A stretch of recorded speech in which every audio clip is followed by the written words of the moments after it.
Every RPG campaign starts with Session 1, but what comes before that, and why? Today we're going to be looking at what makes Session 0 great for DMs and players alike, and why you should consider running an in-depth one for your upcoming campaign. Hello and welcome to the Cardboard Crash Course. My name is Ethan, and I've got a bit of gameplay under my belt, with and without a good Session 0. Most of you may know what Session 0 means in terms of gameplay, but for those of you who don't, let me give a brief explanation. This is the first time that you, as a player or a DM, are sitting down with the whole group that you intend to play with to discuss the gameplay system, character creation, scheduling, and all sorts of things about the upcoming campaign so that you all are on the same page before Session 1 begins. Pretty simple, right? Well, I've got 4 tips to make it a full-length, in-depth session that you can really benefit off of and will help you in the long term. Number 1 is set clear expectations. If you as a player have clear expectations of what exactly the DM's style is like, then you can build a character around that style, and vice versa for the DM. If all of your players are interested in a combat-heavy campaign, and you are interested in only roleplay as a DM, you might want to throw in a combat here or there and let them optimize.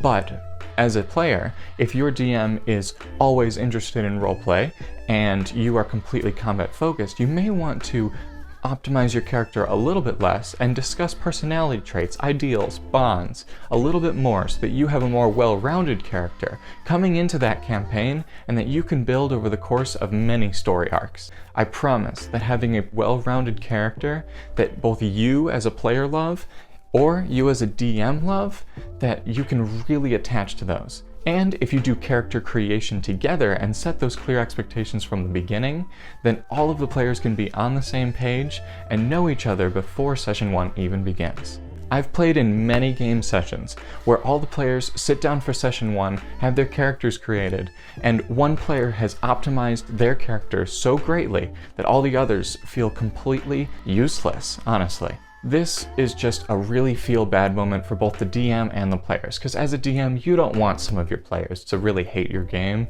because of one other player that you didn't fully explain your expectations for character creation with. And if you set your expectations for a certain tone with them as well, then they can really plan for exactly the type of group they're going to be playing with, and not just themselves. This will keep that feel-bad moment of one player being vastly different or all the players not knowing each other away from the campaign in total. And I promise, if you have a good Session 1 off of this, you're going to appreciate having that full-length Session 0 where you all talked about expectations. Number 2 is scheduling. Scheduling. This is mostly for you DMs out there, because you are most likely going to be the ones with the room to play in, the materials to play with, and the players who you got together. I recommend setting up a completely consistent schedule. My group plays 2 weeks and then is off 2 weeks, and we stick to that no matter what. And I intend to continue to stick to it until the end of my DMing days. This ensures that even if a player has an off week, that they can still feel comfortable missing it, and all players don't have to be there for every session. And I promise, if you set clear expectations that the game will go on, no matter the scheduling conflicts between the players, as long as a couple are there to play, then they will take the game much more seriously, and they'll realize that you really care about it, and they'll put in just as much care for it. At least, good players should. And the ones that don't and continue to miss sessions for one excuse or another, you may not want to at your game table at all. And even if they are your friends, you may want to consider maybe you don't love playing D&D with them as much as you did. This sets a clear schedule from the very beginning between players and DM to be able to get together and have a time of the week as a sanctuary for D&D.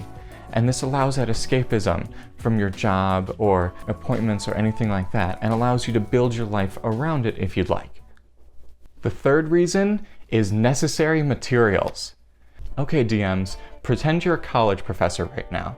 Your college of D&D is recommending that your players pick up a certain amount of books for the upcoming classrooms. It's the same way with a campaign. And we all remember being in college, and all of those classes tell you to buy all of those books, and you end up using one of the 10. Well, if you're playing in an Eberron setting, you should absolutely discuss the materials that they'll need far in advance.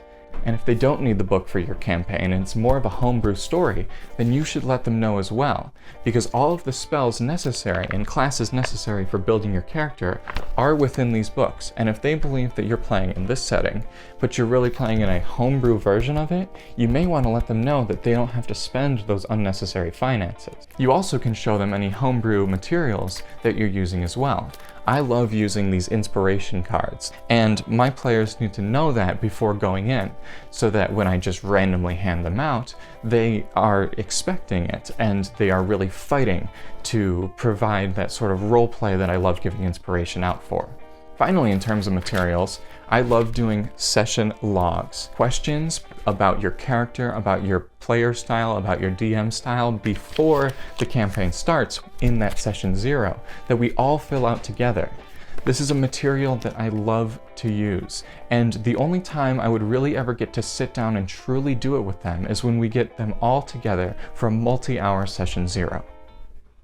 Finally, our uncomfortable rules. This may be a little strange to talk about, but it's so much easier to talk about in person than over text.